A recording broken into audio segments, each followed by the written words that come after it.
Hello guys, welcome to the final and the concluding session of subject verb agreement. ये हमारा last part है subject verb agreement का। Although ये लग रहा है जैसे कि बहुत बड़ा चैप्टर था, बहुत लंबा चला गया, but it is not like that. ये एक बहुत ही छोटा चैप्टर था। आप लोगों के लिए, आप लोगों की सहूलियत के लिए मैंने इसे पार्ट बाय पार्ट डिस्कस किया, ग्रुप्स में डिवाइड करके डिस्कस किया, सो दैट आपको पढ़ने में, रिटेन करने में दिक्कत ना आए। ठीक है, तो चलिए देखते हैं। तो ये हमारा फाइनल पार्ट है, दैट इज़ पार्ट 7। उसके बाद हम लोग एक छोटा सा समरी एंड क्विक रिवीजन उसका कर लेते हैं। ठीक है, सो दैट एक बार सारा जो भी रूल्स मैंने डिस्कस किया था सारे को एक बार हम लोग डिस्कस कर लेंगे, तो फिर से एक बार रिफ़्रेश हो जाएगा। आपको तो वो करना ही है, बट मैं भी आपको एक बार यहाँ पर करा दूँगा, है ना। So all this sessions are dedicated to answer to your grammatical confusions. और सबसे पहले हमारा rule number 14, who which that as relative pronoun. हम लोगों ने जब सुपरफ्लुअस स्लैंग्स किया था उसमें हम लोगों ने कुछ एग्जांपल्स देखे थे जिसमें हु विच दैट का यूज़ हुआ था, और मैंने बोला था दैट आर रिलेटिव प्रोनाउंस, और हम लोग उसे काफ़ी डिटेल्स में देखने वाले हैं। ऑफ कोर्स वो डिटेल्स यहाँ नहीं है, because we are discussing here subject verb agreement. हम लोग यहाँ पर क्या देख रहे हैं, सब्जेक्ट वर्ब एग्रीमेंट देख रहे हैं। तो हम लोग इस कंटेक्स्ट में हु विच दैट का क्या रोल है एज रिलेटिव प्रोनाउन, बस उतना ही देखेंगे। बाकी जो भी डिटेल्स होंगे हम लोग प्रोनाउन में चेक करेंगे। ठीक है, तो देखो, if who which that are used as relative pronoun, अगर इस तरह से अगर होता है कि हु विच या दैट रिलेटिव प्रोनाउन के जैसे यूज़ होते हैं, तो वर्ब जो यूज़ होता है वो जस्ट उस रिलेटिव प्रोनाउन के पहले जो आता है सब्जेक्ट उसके अकॉर्डिंग होता है। अब आप बोलोगे आप ये क्या बोल रहे हो, हमें कुछ समझ में नहीं आ रहा है। चलो उसे हम लोग एग्जाम्पल से क्लियर करते हैं। जैसे देखो यहाँ पर आई who am a teacher, teach here. अब आप देखो यहाँ पर आई हु किसके बारे में बता रहा है, आई मैं, ठीक है, जो कि एक टीचर हूँ। ठीक है, तो इस जगह जो आई हु जो है, हु किसको रिफ़र कर रहा है, आई को रिफ़र कर रहा है। ठीक है, तो कहीं ना कहीं आप देख रहे हो एक प्रोनाउन के जैसे काम कर रहा है। क्यों, ये इसके ऊपर, ये इसको रिफ़र कर रहा है, आई को रिफ़र कर रहा है ना। उसी तरह से देखो, the students who are here did not do well. अब यहाँ पे देखो द स्टूडेंट्स हु, ये हु किसको रिफ़र कर रहा है, ये रिफ़र कर रहा है इसको, है ना, स्टूडेंट्स को रिफ़र कर रहा है ना।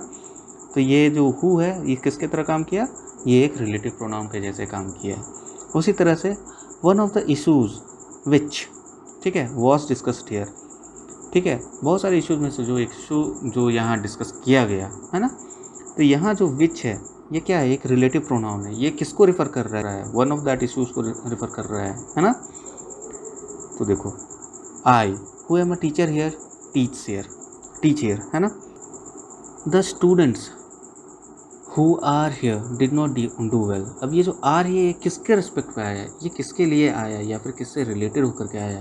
देखो ये जो आपका वर्ब है जो कि एक प्लूरल के फॉर्म में है, जस्ट बिकॉज ये जो आपका रिलेटिव प्रोनाउन है इसके पहला जो सब्जेक्ट आया जिसे हम एंटीसीडेंट बोलते हैं, ठीक है, वो प्लूरल है, इसलिए यहाँ जो वर्ब आया दैट इज़ ऑल्सो प्लूरल। अब समझ में आया आप लोगों को यहाँ क्या लिखा हुआ है। देखो अगर who is that as relative pronoun अगर यूज़ किया हुआ है तो वो जो वर्ब आएगा वो किसके अकॉर्डिंग आएगा, ये जो रिलेटिव प्रोनाउन है उसके एंटीसीडेंट में जो सब्जेक्ट है उसके अकॉर्डिंग आएगा, है ना। चलो फिर से इसे देख लेते हैं। देखो जब भी who which that are used as relative pronoun, तो जो वर्ब आता है उसके बाद वो किस पे डिपेंड करता है, वो उस रिलेटिव प्रोनाउन के एंटीसीडेंट पे डिपेंड करता है। ठीक है, उस रिलेटिव प्रोनाउन के एंटीसीडेंट पे डिपेंड करता है, उस रिलेटिव प्रोनाउन के एंटीसीडेंट पे डिपेंड करता है। ठीक है, और इन्हीं एंटीसीडेंट के अकॉर्डिंग यहाँ पे वर्ब आता है, इन्हीं एंटीसीडेंट के अकॉर्डिंग यहाँ पे वर्ब आता है, इन्हीं एंटीसीडेंट के अकॉर्डिंग यहाँ पे वर्ब आता है ना। समझ में आ गया, काफ़ी सिंपल था। ठीक है, हम लोग इसे काफ़ी डिटेल में देखने वाले हैं, किसमें, रिलेटिव प्रोनाउन में देखने वाले हैं। बस आपको बस इतना याद रखना है सब्जेक्ट वर्ब एग्रीमेंट के अकॉर्डिंग, अगर ये रिलेटिव प्रोनाउन है, ठीक है, तो इसके बाद जो वर्ब आएगा वो इस रिलेटिव प्रोनाउन के एंटीसीडेंट पे डिपेंड करेगा। ठीक है, चलिए आगे बढ़ते हैं। 15th rule that is conditional sentences. ये होता क्या है कंडीशनल सेंटेंसेस, ये प्योर इमेजिनेशन की उपज होती है। ठीक है, ये जस्ट एक इमेजिनेशन होता है। फॉर एग्जांपल अगर मैं बोलूँ if I were a bird I would fly high in the sky, इसका क्या मतलब हुआ, इसका मतलब ये हुआ कि अगर मैं बर्ड होता या बर्ड होती तो मैं काफ़ी ऊंचा उड़ती, है ना। बट क्या ये पॉसिबल है, ऑब्वियसली नहीं है, बिकॉज हम लोग इंसान हैं। एंड जस्ट बिकॉज ये इमेजिनेशन है, ठीक है, जस्ट बिकॉज ये इमेजिनेशन है इसलिए इसे हम लोग बोलते हैं कंडीशनल सेंटेंसेस, ठीक है। तो ये इमेजिनेशन है, ये कंडीशनल सेंटेंस है, उसे हम पहचानेंगे कैसे हैं, कुछ वर्ड्स होते हैं उनके उससे, जैसे कि if, as if, as though, if only, I wish, we wish, इस तरह से अगर होता है ना कि हाँ उसे पता चल रहा है कि कुछ ख्वाहिश है, ठीक है, आपकी कुछ ख्वाहिश है जो पूरा नहीं हुए हैं, तो obviously that is conditional sentence, ठीक है। आपकी जो ख्वाहिश है जो पूरा नहीं हो सकते हैं या फिर नहीं हुए, ठीक है, तो वो कंडीशनल सेंटेंस हो जाएंगे। और कंडीशनल सेंटेंस में आपको बस इतना याद रखना है कि कुछ भी सब्जेक्ट है उसे हमें कोई मतलब नहीं है, ओनली उसमें जो आपका वर्ब लगेगा वो कौन सा वर्ब लगेगा, दैट विल बी वर्ब, ठीक है। कुछ भी सेंटेंस आ जाए, सेंटेंस में कुछ भी सब्जेक्ट आ जाए, आपका जो वर्ब यूज़ होना है दैट विल बी वर्ब, ठीक है। देख लेते हैं कैसे, जैसे I wish I were a bird, ठीक है। I wish I were a bird मतलब क्या हुआ कि मेरी ख्वाहिश थी कि मैं एक बर्ड होता, ठीक है, अगर मैं बर्ड होता तो मैं बहुत ऊंचा उड़ता, है ना। तो इस तरह के जो वर्ड होते हैं sentences, that is conditional sentences, ठीक है। आगे देख लेते हैं, if I were you I would have told the chairman to keep his mouth shut. अगर मैं तुम्हारी जगह होता तो मैं चेयरमैन को बोलता कि वो अपना मुंह बंद रखे। तो क्या मैं अब तुम्हारी जगह था? नहीं था, मैं जस्ट एक इमेजिनेशन, एक इमेजिनेटिव सीन क्रिएट कर रहा हूँ, या फिर इमेजिन कर रहा हूँ कि अगर मैं तुम्हारी जगह होता तो मैं ऐसा कर देता, वैसा कर देता, इज़न्ट इट। तो जब भी इस तरह के कुछ अगर इमेजिनेशंस आते हैं तो जो कंडीशनल सेंटेंस को रिप्रेजेंट करते हैं, तो फिर क्या होगा, सब्जेक्ट कुछ भी आ जाए, आपको क्या याद रखना, वहाँ पर कौन सा हेल्पिंग वर्ब यूज़ होगा, कौन सा वर्ब यूज़ होगा, दैट विल बी वर्ब, ठीक है। कौन सा वर्ब यूज़ होगा, verb, only and only verb. If I were the prime minister of India I would do this, I would do that, है ना, दैट आर कंडीशनल सेंटेंसेस, है ना। चलो आगे बढ़ते हैं। देखो last rule and the final rule, just जैसे ऐसे तो रूल बोलना नहीं चाहिए था, बस ये रूल बना दिया सो दैट आप उसे रिमेंबर कर सको, ठीक है। क्या है, अगर देयर या इट इंट्रोडक्टरी सब्जेक्ट के जैसे अगर यूज़ होता है तो फिर क्या होगा, देखो if there and it used as a introductory subject, even there is used as introductory subject, ठीक है, ये सब्जेक्ट होगा, ठीक है। Then verb used will depend on the number and person of the noun and pronoun used after it. अगर there एक introductory subject के जैसे यूज़ होता है, हम लोग कैसे होगा हम लोग देख लेंगे इसमें एग्जाम्पल में। तो फिर उसके बाद जो वर्ब आएगा वो किस पे डिपेंड करेगा, उसके बाद आने वाले नाउन पे डिपेंड करेगा, पहले नहीं, बाद आने वाले नाउन पे डिपेंड करेगा। कैसे, देखो यहाँ पर देयर वॉज अ किंग, है ना, देयर वॉज अ किंग। देखो देयर क्या है, एक इंट्रोडक्टरी सब्जेक्ट के जैसे यूज़ हो रहा है, उसके बाद क्या आया, एक वर्ब आया, है ना, एक वर्ब आया। अब वर्ब किस पे डिपेंड किया, देखो इधर है सब्जेक्ट, है ना। तो जब भी देयर इंट्रोडक्टरी सब्जेक्ट के जैसे यूज़ होगा, उसके बाद जो भी वर्ब आएगा that will depend upon the noun of the pronoun used after it, ठीक है। सिमिलरली एक और example, there were two kings, ठीक है। यहाँ पर देखो देयर इंट्रोडक्टरी सब्जेक्ट है, तो वर किसके अकॉर्डिंग आया, टू किंग्स, टू किंग्स, दो प्लूरल हो गए, तो उसके अकॉर्डिंग यहाँ पर क्या लग गया, वर लग गया, है ना। अगर it is used as the introductory subject, अगर इट इंट्रोडक्टरी सब्जेक्ट के जैसे अगर आ जाता है तो उसके बाद जो वर्ब आएगा, ठीक है, that will be always singular, ठीक है। अगर इट एज इंट्रोडक्टरी वर्ब आ गया, सॉरी इंट्रोडक्टरी सब्जेक्ट आ गया, तो उसके बाद जो वर्ब आएगा that will be always singular, ठीक है। जैसे देखो it is these boys that came late today. अब देखो यहाँ पर, यहाँ दीज बॉयज़ ये तो प्लूरल जैसा दिख रहा है ना, लेकिन जैसे मैंने बताया अगर इट एज इंट्रोडक्टरी सब्जेक्ट आ जाता है तो उसके बाद वर्ब जो भी होगा वो हमेशा क्या होगा, सिंगुलर होगा। इसलिए यहाँ पर जो है इट इज़ दीज बॉयज़ लिखा हुआ है ना, इसलिए यहाँ पर क्या, इट इज़ दीज बॉयज़, यहाँ पर इज़ जो है सिंगुलर है, ठीक है। तो आई थिंक हम लोगों ने 16 रूल्स कंप्लीट किए, ठीक है। कुछ रूल्स के सब रूल्स या फिर सिंपली थोड़ा सेग्रीगेशन भी करके मैंने बताया, ठीक है। सिंपली आपको याद रखना में जिस तरह से आसानी हो उसी तरह से प्रेजेंट किया। इसी में अब आगे बढ़ते हुए क्या करना है, रिकॉल, सबसे इम्पॉर्टेंट चीज़ मुझे पता है इसमें से जितने भी मेरे व्यूअर्स हैं उसमें से मोस्ट ऑफ द व्यूअर्स जो होंगे वो रिवाइज तो नहीं कर रहे होंगे, इसलिए चलो वो भी मैं ही करा देता हूँ, बस आपको इसे देखते रहना है, ठीक है। चलिए आगे बढ़ते हैं। देखो सबसे पहले क्या है, सबसे पहले थंब रूल हम लोगों ने देखा था क्या, कि सिंगुलर सब्जेक्ट होगा तो singular verb, singular subject singular verb, plural subject plural verb. यहाँ पर मैं डिटेल्स में नहीं जाऊँगा क्योंकि मैंने ऑलरेडी डिटेल्स में पढ़ा दिया है, ठीक है। तो अगर आप वो सब रिपीट कर चुके हो, वो सब आपने रिवाइज़ किया है, तो आपको यहाँ से काफ़ी अच्छे से समझ में आएगा और आपको एक ओवरऑल आइडिया मिल जाने वाला है सब्जेक्ट वर्ब एग्रीमेंट क्या होगा। उसके बाद आपको इस सब चैप्टर में कभी भी कन्फ्यूजन नहीं आने वाली है ना। चलो देखो यहाँ पे थंब रूल क्या था, singular subject singular verb, plural subject plural verb. ठीक है, एक चीज़ मैंने और बताया था, अगर सिंपल प्रेजेंट टेंस में हो या फिर बोले तो जनरली होता क्या है कि नाउन जो होता है बाय डिफ़ॉल्ट सिंगुलर होता है। ठीक है, नाउन जो होता है बाय डिफ़ॉल्ट सिंगुलर होता है और वर्ब जो होता है बाय डिफ़ॉल्ट प्लूरल होता है ना। एक्सप्लेनेशंस मैंने दिया है, आप देख लेना। ठीक है, सब्जेक्ट वर्ब एग्रीमेंट के शुरुआत में ही दे दिया था। रूल नंबर 1 क्या देखा था कि अगर कोई सब्जेक्ट एंड से जुड़े हुए हो, बोले तो कंपाउंड सब्जेक्ट, तो वो प्लूरल इन नेचर हो जाते हैं, तो क्या लेंगे, वो प्लूरल वर्ब लेंगे। लेकिन एंड से जुड़े हुए हों फिर भी अगर उनके पहले ईच एवरी या ईच एंड एवरी इस तरह से कुछ लिखा हुआ हो तो वो सिंगुलर सबको डिनोट करते हैं और वो ऑलवेज सिंगुलर होते हैं, तो वो सिंगुलर वर्ब लेंगे। कंपाउंड सब्जेक्ट, ठीक है, कुछ कंपाउंड सब्जेक्ट होते हैं लेकिन वो सिंगुलर इन नेचर होते हैं, जैसे ब्रेड एंड बटर, है ना। हम लोग ने देखा था ना कि कंपाउंड है ये ब्रेड एंड बटर, लेकिन ये सिंगल एंटिटी को शो करते हैं, है ना। तो ये इस तरह के हम लोगों ने एग्जाम्पल्स देखे थे। उसके बाद इसी में हम लोगों ने एक एक्सेप्शन भी देखा था कि अगर ये दोनों डाइवर्स चीज़ों को अगर पॉइंट आउट करते हैं तो फिर इनका मीनिंग भी डिफरेंट हो जाएगा और उसके बाद ये प्लूरल वर्ब भी लेंगे। जैसे क्राउन एंड ग्लोरी वाला एग्जांपल, जैसे crown and glory exist together, है ना। देख लेना सेशंस, आपको सारी चीज़ क्लियर हो जाएगा। ये जस्ट रिवीजन है इसलिए मैं ज़्यादा डिटेल्स में नहीं जाऊँगा। देखो rule number 2, subject with additional clause. मैंने बताया कि अगर सब्जेक्ट विथ एडिशनल क्लॉज होगा, जो कि कैसे पता चलता था, as well as, in addition to, like, unlike, besides, with, along with, together with, इस तरह के कुछ फ्रेजेस थे। तो एडिशनल क्लॉज को अगर हम लोग ओमिट भी कर देते हैं तो सेंटेंस का मीनिंग चेंज होता नहीं है। तो हम लोग जो फर्स्ट में जो सब्जेक्ट यूज़ होता था उसके अकॉर्डिंग हम लोग वर्ब यूज़ करते थे, है ना। रूल नंबर 3, ईदर और, neither nor, not only but also. जब भी इस तरह से होता है तो वर्ब जो होता है अपने नज़दीकी वाले सब्जेक्ट के अकॉर्डिंग चेंज होता है। ठीक है, वर्ब जो होता है अपने नज़दीकी वाले सब्जेक्ट के अकॉर्डिंग चेंज होता है। जैसे हम लोगों ने वो एग्जांपल किया था, ईदर कमांडर और his juniors are taking in charge, या फिर ईदर जूनियर्स और his commander is taking in charge. आगे बढ़ते हैं। रूल नंबर 4 में नॉट ओनली बट ऑल्सो में हम लोगों ने देखा था, नॉट ओनली बट ऑल्सो वाला, उसमें क्या था, उसमें बस ये था कि जो नॉट वाला सब्जेक्ट होगा उसे हमें इग्नोर कर देना है और बिना नॉट वाला जो सब्जेक्ट होगा उसके अकॉर्डिंग हमारा वर्ब आएगा।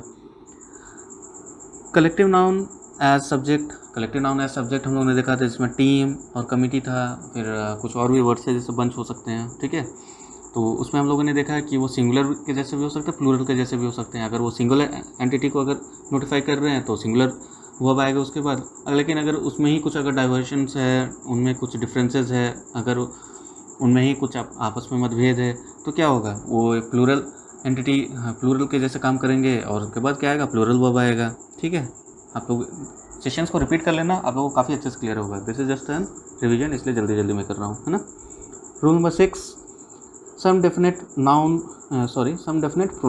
विच आर ऑलवेज सिंगुलर। कुछ प्रोनाउन होते हैं जो हमेशा सिंगुलर होते हैं, जैसे each, either, neither as subject. अगर ये सब्जेक्ट है तो वो हमेशा सिंगुलर होंगे, तो उसके बाद वर्ब भी होगा हमेशा सिंगुलर आएगा। Each of, either of, neither of, one of, every one of as subject. उसके बाद नाउन तो भले प्लूरल होते हैं लेकिन वर्ब सिंगुलर आते हैं, है ना। Everybody, somebody, nobody, anybody, everyone, someone, no one, anyone, everything, something, nothing, anything, ये सब जो होते हैं वो हमेशा क्या होते हैं, सिंगुलर होते हैं। तो उसके बाद वर्ब भी आएगा, वो भी सिंगुलर होगा। ये वाला केस थोड़ा सा स्पेशल है, इसको ध्यान में रखना कि each of, either of, neither of, one of, every one of as अगर सब्जेक्ट यूज़ होता है तो जो नाउन या प्रोनाउन होगा that will be plural but verb will be singular. आगे बढ़ते हैं।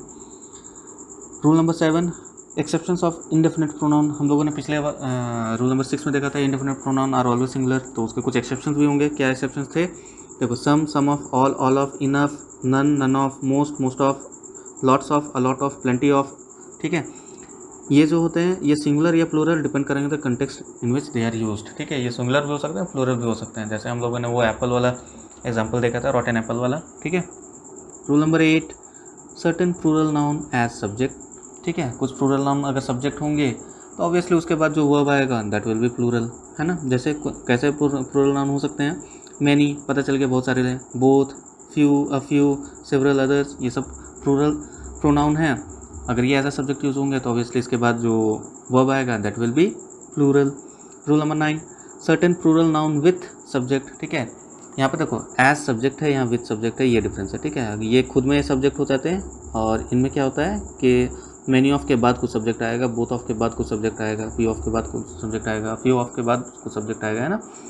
तो यहाँ पे देखो, तो certain plural noun with subject, ठीक है, जैसे many of, both of, a few of, few of, a great many, a good many, ये जो होते हैं इसमें जो सब्जेक्ट होता है वो प्लूरल होता है और वर्ब भी प्लूरल होता है, ठीक है। इस तरह से जो आते हैं उसमें क्या होता है, सब्जेक्ट प्लूरल, वर्ब प्लूरल, ठीक है। एक्सेप्शन हम लोगों ने देख लिया था, मैनी के बाद सिंगुलर प्रोनाउन सिंगुलर वर्ब, है ना, सॉरी सिंगुलर नाउन या प्रोनाउन सिंगुलर वर्ब, ठीक है। आप इससे भी आइडेंटिफाई कर सकते हो, मैनी अ लिखा हुआ है, आपको उतना सोचने की भी ज़रूरत नहीं है, मैनी अ लिखा हुआ है यानी कि सिंगल होगा, सिंगल है तो यहाँ पर सिंगुलर नाउन आना चाहिए और यहाँ पर सिंगुलर वर्ब आना चाहिए। आगे बढ़ते हैं, रूल नंबर 10 हम लोगों ने देखा था, क्वांटिटी के बारे में पढ़ा था, a large number of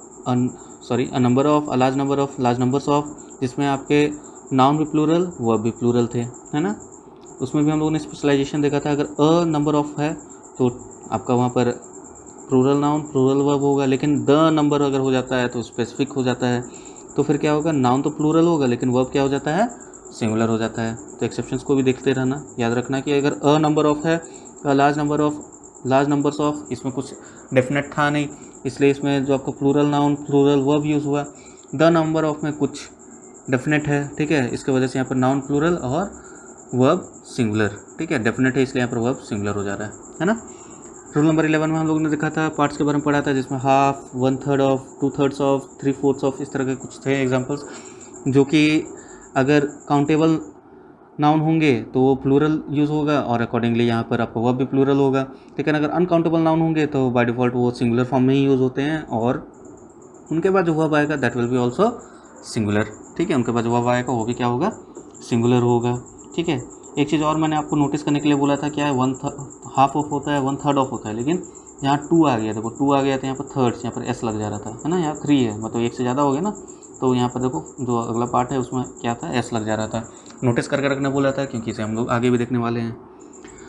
rule number 12 में पढ़ा था मोर देन वन वाला, जब मोर देन वन होगा तो noun singular verb singular, more than one noun singular verb singular, लेकिन मोर उसके बाद टीचर्स वाला एग्जांपल था, more teachers than one are late, है ना, तो मोर प्लूरल नाउन, तो देन वन यहाँ पर verb plural,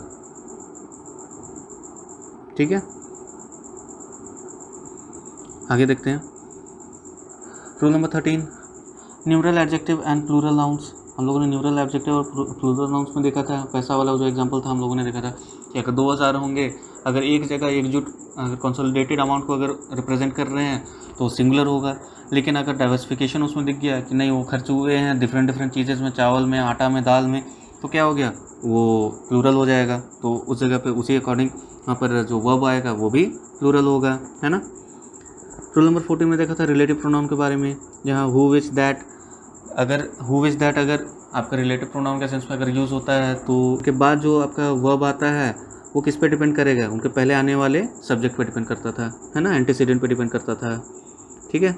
rule number 15 conditional sentences, कोई भी तरह के कंडीशनल सेंटेंसेस हो जो प्योर इमेजिनेशन को रिप्रेजेंट कर रहे हो, जैसे I wish I were a bird, ठीक है, मैं अगर इस देश का प्रधानमंत्री होता, एंड लाइक दैट, अगर इस तरह से अगर कुछ वर्ड सेंटेंसेस आते हैं जो कि कंडीशनल हैं, जो कि प्योर इमेजिनेशंस हैं, या अनफुलफिल्ड डिज़ायर है, ठीक है, अनफुलफिल्ड कंडीशन है, जो फुलफिल नहीं हुआ है, जो पूरा नहीं हुआ है, उस तरह का डिज़ायर या कंडीशन है, तो उसमें हमेशा हम लोग वर यूज़ करते हैं इरिस्पेक्टिव ऑफ द सब्जेक्ट, उसमें सब्जेक्ट से हमें कोई मतलब होता नहीं है, जहाँ पर वहाँ पर सिर्फ क्या यूज़ होता है, वर यूज़ होता है। रूल नंबर 16 में हम लोगों ने देखा था देयर और इट एज इंट्रोडक्टरी वर्ब, जहाँ पर अगर देयर जो है इसके बाद जो वर्ब आता है वो, जैसे यहाँ पर देयर अगर है तो इसके बाद जो वर्ब आएगा that will depend upon the, इसके बाद जो आपका नाउन या प्रोनाउन जो भी है सब्जेक्ट आएगा उस पर डिपेंड करेगा यहाँ जो आएगा, ठीक है, क्योंकि ये एक इंट्रोडक्टरी वर्ब के जैसे काम कर रहा है। सिमिलरली अगर हम इट के बारे में बात करें तो इट अगर इंट्रोडक्टरी वर्ब के इंट्रोडक्टरी सब्जेक्ट के जैसे अगर यूज़ होता है तो इसके बाद हमेशा क्या आएगा, इसके बाद इज़ आएगा, it is these boys who came late who were not attending the class, है ना। तो जब भी इट आता है एज इंट्रोडक्टरी सब्जेक्ट तो उसके बाद जो आपका वर्ब यूज़ होता है that will be always is, sorry singular, and it will always is, ठीक है। आई थिंक अब आप लोगों को सब्जेक्ट वर्ब एग्रीमेंट काफ़ी अच्छे से क्लियर हो गया होगा, आप लोग काफ़ी कॉन्फिडेंट फील कर रहे होगे सब्जेक्ट वर्ब एग्रीमेंट में, है ना। अब मैं ज़रूर कह सकता हूँ आप लोगों का दिमाग की बत्ती जो है वो जल चुकी होगी कि ऐसा क्यों होता है ना। चलिए, अगर आप लोगों को ऐसा फील होता है, आप लोगों को अगर सेशन अच्छा लगा, ठीक है, आप लोग थोड़ा भी कॉन्फिडेंट अगर फील करते हो तो प्लीज़ मुझे भी मोटिवेट कीजिए, लाइक कीजिए, कमेंट कीजिए, शेयर कीजिए। अगर आपको कुछ भी फ़ायदा मिला तो आप दूसरों को भी फ़ायदा पहुंचाइए, आपको जस्ट शेयर ही करना है। पहली बार आए हो चैनल में तो सब्सक्राइब कर लेना। Save water, save tree, save earth and Durga Puja की हार्दिक शुभकामनाएं। अच्छे से दुर्गा पूजा एंजॉय करना। सेशंस को रिवाइज कर लेना उसी बीच में, 20-20 मिनट के होंगे, हार्डली कुछ ही सेशंस होंगे 20 मिनट के, उसे आप रिवाइज कर लेना। उसके बाद आना सेशन, दुर्गा पूजा के बाद हम लोग इसका प्रैक्टिस करेंगे, और प्रैक्टिस के बाद आपको अभी जितना कॉन्फिडेंट, जितना मोटिवेटेड फील कर रहे होगे, आप उससे कुछ ज़्यादा ही मोटिवेटेड फील करोगे, आपको बहुत ही अच्छा लगेगा, है ना। चलो, bye bye, see you again.